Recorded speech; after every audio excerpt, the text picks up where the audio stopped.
So this gets to be another, I just bought this boat.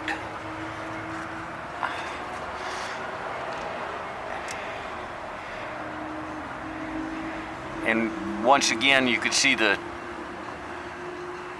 old marks there where it's been dripping out from behind the transom assembly. And so he said he took it out over the weekend and it was taken on water. So it's probably from where the joint right there attaches to the boat. This is a big V8, so we're not able to get behind it and tighten it up. But anyway, you can take your finger out now, dyke man.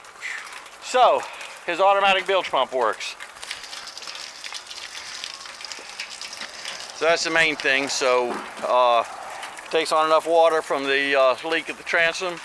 Now we know his automatic bilge pump works, so he's not going to sink.